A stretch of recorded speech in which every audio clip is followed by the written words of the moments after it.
everyone, welcome to Eden's Secret. Today we are making Bakewell Tart soap, and I'm going to layer it up with Micah Mama's Duo. It's Duo. Oh, it says Duo Hot Pink on there, but it's Duca Foam or something like that. Micah Mama's Red Riot Micah. I thought that looks very red on the website, but it's actually a very pinky red, but it's lovely. I've ordered the radish to see what that's like. That's coming today, and we're using the emerald shimmer. We'll have a layer of just white in there, so that's not what we want.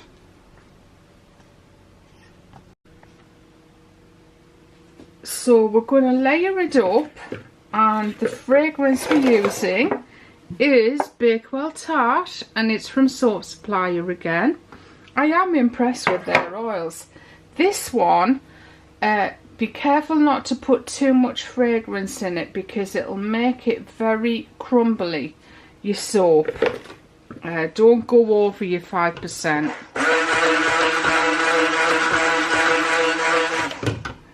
So I'm going to put 450 mils of soap butter in here, and we're going to start with the pink Duco because I absolutely love that colour.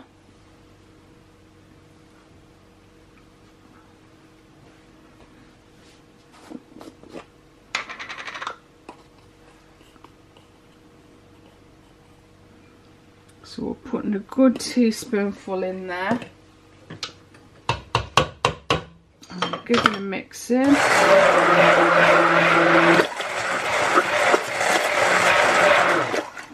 I feel like it needs more. I feel like that's going to be too pale when it's saponifies, so I'm going to put another one in there, and then we're going to put some fragrance in there.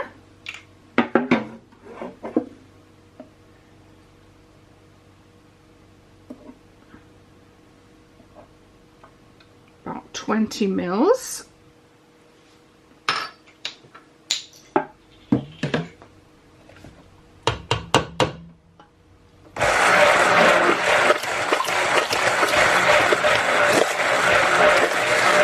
It's a great fragrance to make a layered soap, actually.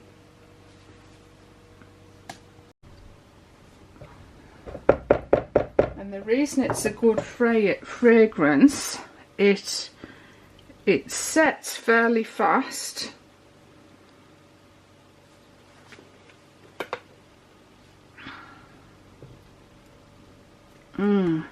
I think this is delicious.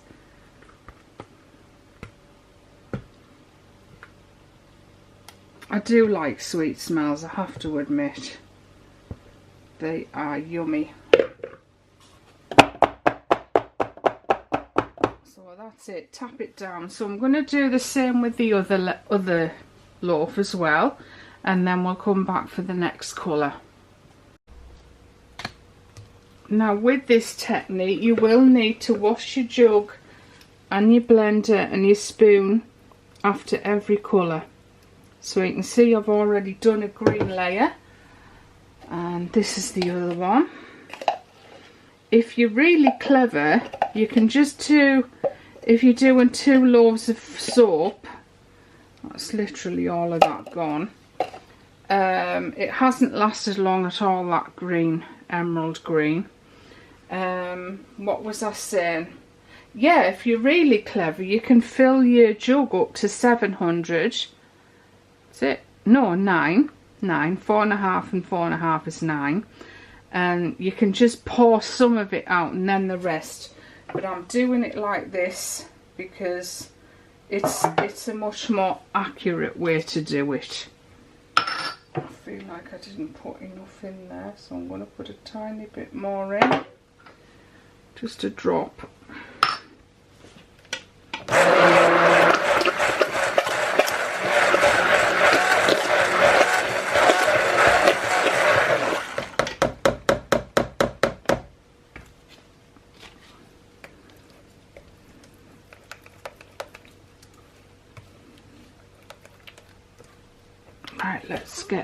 poured in.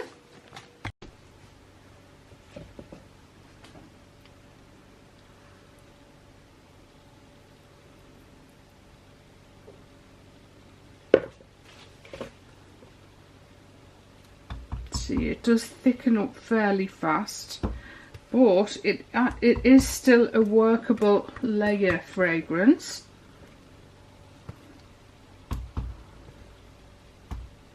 For me, it's perfect because if it works at the same speed I do, then I get the soap made a lot faster.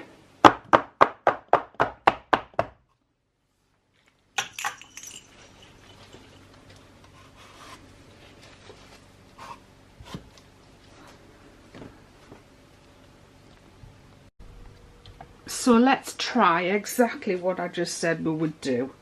So let's pour this in up to 900, and this layer is just going to be white or cream.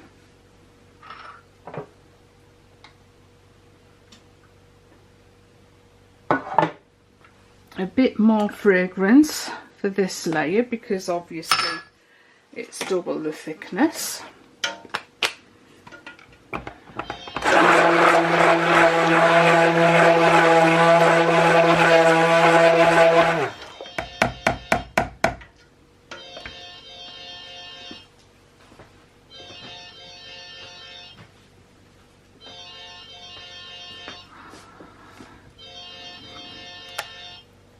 So you can't answer the phone when you're making soap. So let's pour that in and see if we can split it evenly into two.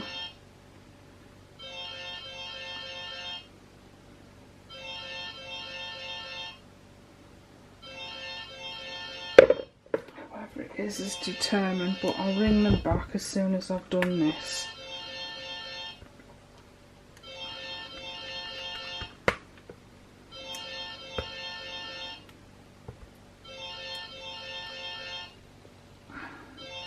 Oh.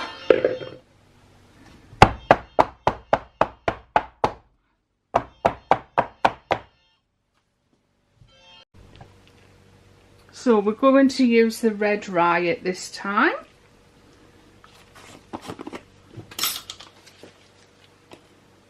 And again, I've done it as a 900 measure.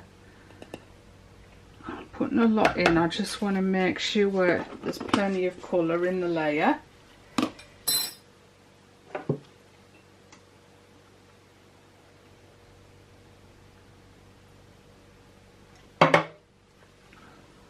Whoever was on the phone, I didn't manage to get to it quick enough. I did ring them back, but there was no answer.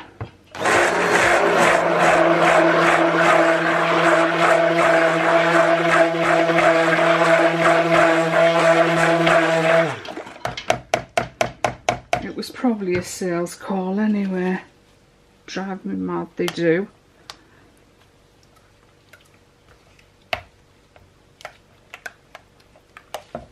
So you can see it's quite a nice red, but it's very pinky. So it's thickening, getting thicker the higher up we go now.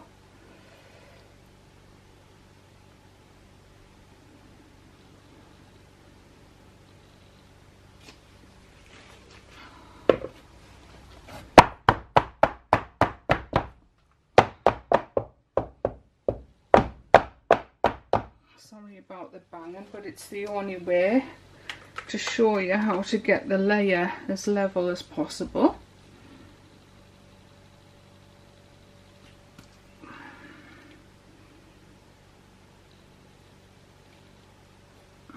So now, because we're getting near the top, we're just looking for areas where there's more liner showing on the sides than anywhere else, and I'm just putting a bit more soap into those areas.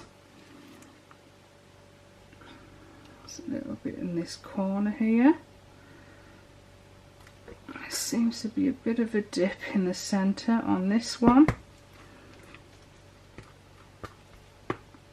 Of course, if you make your soap more fluid, like with less of your hard oils in there,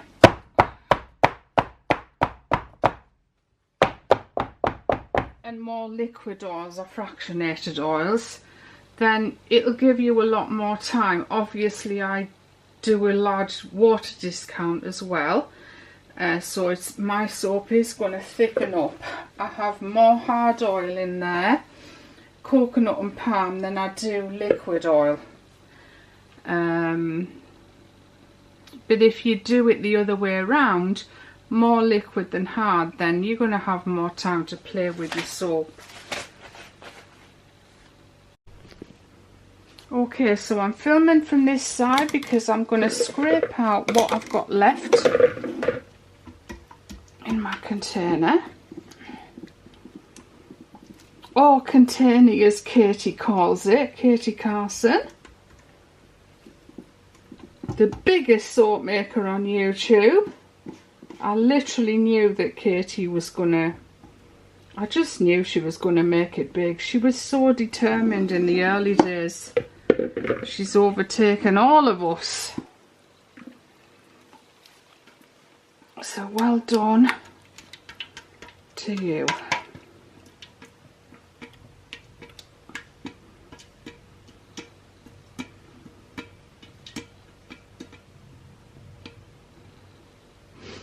Right, so that's all of the soap scraped out of there. I haven't got 900 ml, so I maybe should have done each layer at come on, work it out, Karen. Should have done each layer at 400 instead of 450, but that's probably what I did last time as well. I might just stir this layer in.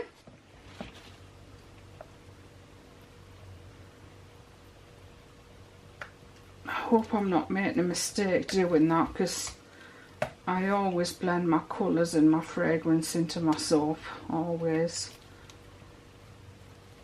But we'll see. I'm scared now, because I don't want any glycerin rivers. Right, so let's get that.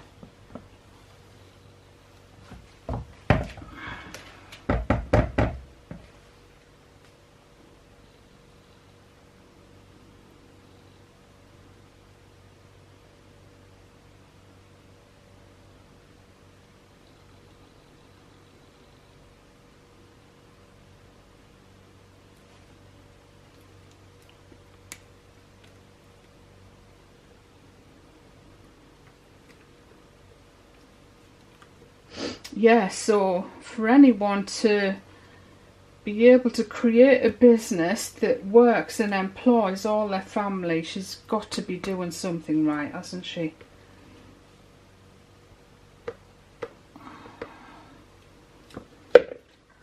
Right.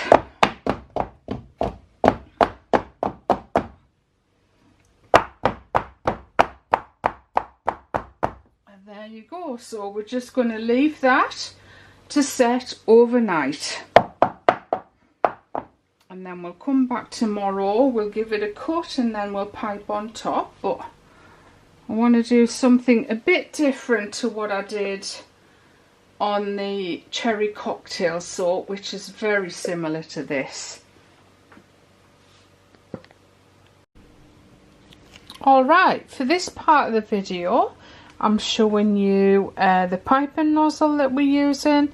It's Wilton 898, and you can see it's the one that you do the basket weave with, and as usual I'm using the PME Arts and Crafts Premium Icing Bag, 16 inches. 16 inches my favourite. I don't like the 18 inch because the 18 inch hasn't got a seam around the top, and I like the seam around the top. So we're just going to pop that in there. This is the thing with your piping bags, you need different lots of different piping bags so that the hole at the end fits. Obviously you cut them yourself, but you need lots of different ones to fit each piping nozzle. So we're just going to fill up a piping bag with some of this lovely green soap, which is just my regular soap. People always ask that question if I do a different recipe for the frosting. No, I don't. It's exactly the same as the recipe that I use for making the soap loaf, and I just let it thicken up until it's ready. Just keep stirring it every now and again, and I let it thicken up until it's ready to pipe.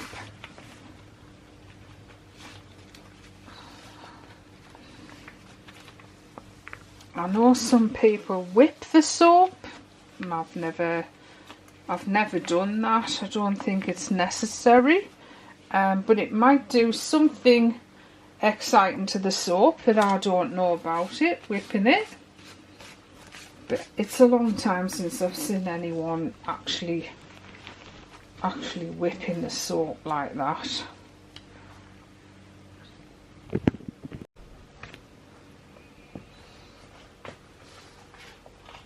Right, so let's get this done, shall we? And see what this nozzle looks like. Now this, you saw me recently use this nozzle, and that is what it's meant to look like.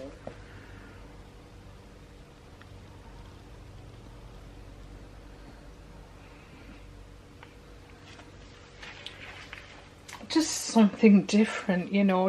As they say, a change is as good as a rest.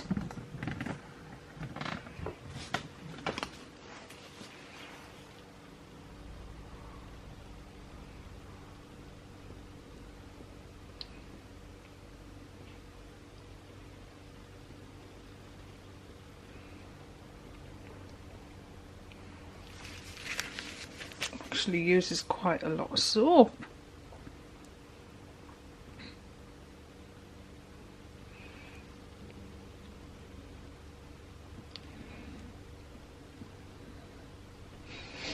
Cool.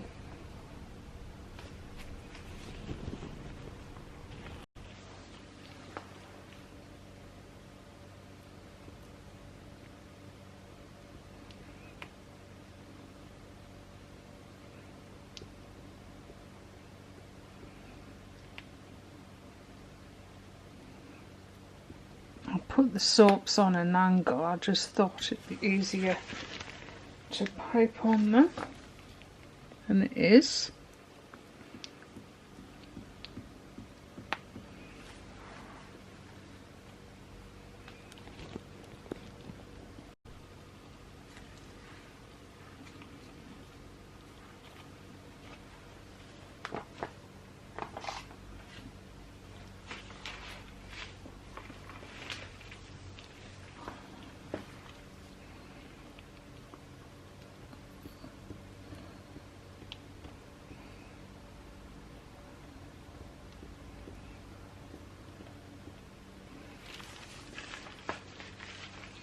Gosh, I hope I've got enough soap. And I'm hoping the colour changes a little bit to match the emerald green. I had no emerald green left, so I had to mix some colours and try and make the emerald green. And it was emerald, but you know what soap's like, how it changes the colour. But hopefully when it cools down it'll be pretty similar, and if it's not, it really doesn't matter, does it? I guess we've got two different shades of pink, so why not have two different shades of green?